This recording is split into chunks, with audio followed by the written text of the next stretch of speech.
Good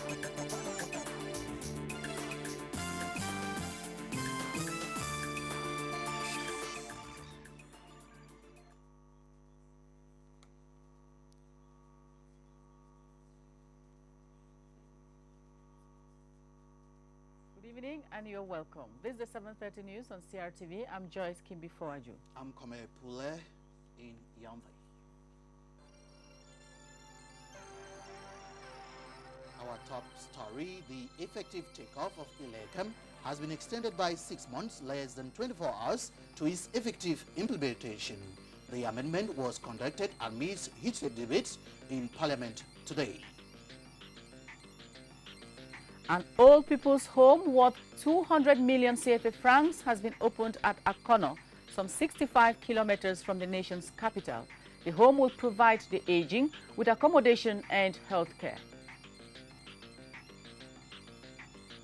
How are victims of the Mbala demolition exercise coping with life after the destruction of their homes? CRTV tonight takes us back to the site of destruction to find out the state of victims. Once more, you're all welcome. An old people's home worth over 200 million CFA francs has been opened at Akono, some 65 kilometers south of the nation's capital, Yaoundé. Inaugurating the home called Maison Sarah, the Minister of Social Affairs, Catherine Bakangbok, praised the initiative and promised that the government is going to give support to that home. The old people's home, which is constructed and managed by the Sisters of the Cross, provides lodging, health care, as well as socio-cultural animation for its occupants. Fonka Mutabo Bernard reports on that opening ceremony. With a conference room, a kitchen, a store, a laundry room, and a 6-room dormitory, the Maison Sarah Old People's Home in Akono is expected to give these aged persons a new taste of life.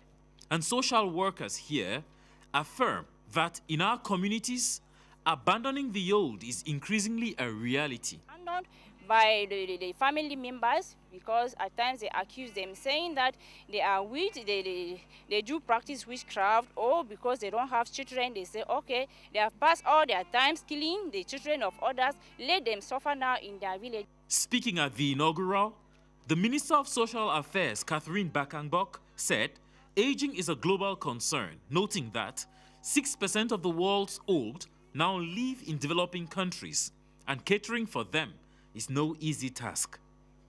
They are old, they are already sick.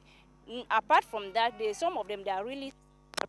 You see some of them, they don't even move. Some of them, they are blind, like one mother we are having there. So we really need to take a special care of. Across the 200 million CFA francs worth Maison Sarah project, the Sisters of the Cross congregation is standing up to the challenge of aging. We have two types of help. First of all, technical ones, in order for them to be correct legally. And secondly, other helps are financial and materials. It is to demonstrate appreciation for this center that the Ministry of Social Affairs offered this 23-inch TV set for the entertainment of the housemates. The latest demolition exercise to rid Yaoundé of illegal constructions and beautify the nation's capital took place in the Balatu neighborhood behind the presidency. The demolition machines went into action in the area last Thursday and Friday, knocking down many houses and rendering some people homeless. CRTV's Luma Slim Davies went to the area to evaluate the situation on the ground and now presents a report of how the victims are coping.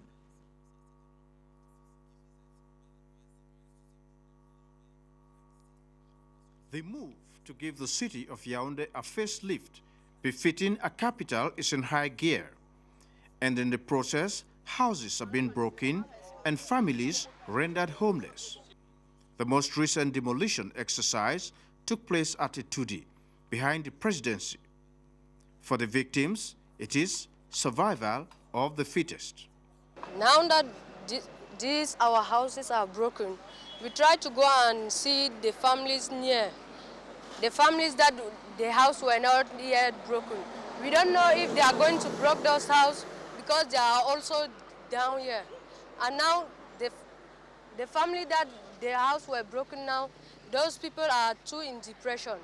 The complaints of those whose houses are broken are different and attract pity. Often, some say they were not given enough time, and others say they have nowhere to go.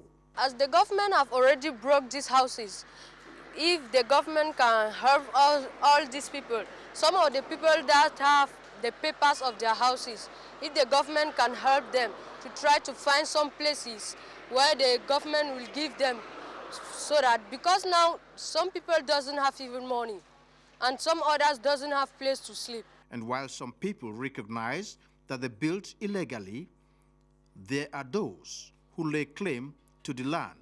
And in this confusion, there is misinformation, deceit, profiteering, and stress. As victims of the demolition go about resettling themselves, there is a lesson to be learned, and they, as well as others living in unauthorized areas, should learn this lesson fast. Certainly, the caterpillars will once more go into action somewhere, sometime. Luma Slim Davis, CRTV News. Thanks, Luma. To make up omelette, you must break some eggs, Kome. Yeah, some good eggs, obviously. The South Provincial branch of the National Social Insurance Fund has begun paying retirement dues to pensioners. Some 2,500 retired persons are receiving their dues, which stand at about 150 million francs CFA. The payment centers are in Bolova, Sangmalima and Ambam. From the CRTV Center Provincial Station, Winston Lepka sent in this report. These retired workers are being paid through an innovative technique called first in, first out. It allows for the pensioners to be paid according to their order of arrival. The new method has been employed to avoid the disorderly practices of the past, which were characterized by people coming in late and getting paid before those who had been there early enough. But some people feel it is not effective, saying the old habits have not died. Out of the 2,500 pensioners, 1,800 are being paid at the Bolova Provincial Center, 500 at the Sangmelima Periodic Center, and 200 retirees are receiving their dues at the Ambam Periodic Center. A team from Yaoundé is making sure only those entitled are receiving the money. The Chief of Center for the National Social Insurance Fund for the South, Bendemila Thomas Jean-Pierre, says the head office has plans to open periodic centers in many remote areas. When this happens, retired workers will no longer have to travel long distances to receive their dues. That's Winston Lebga in CRTV South. The most outstanding students in one of the leading Catholic colleges in Yaoundé, Collège de la Retraite, have been awarded prizes of excellence for the 2007-2008 academic year. The colorful ceremony, which held at the school campus in Yaoundé today, is intended to promote the spirit of competition amongst the students. Yusuf Issa was also there and now tells us more. Collège de la Retraite is one of the most coveted private colleges in Yaoundé, created some decades ago by the Yaoundé Archdiocese. The college is noted for its high degree of discipline and good results in certificate examinations.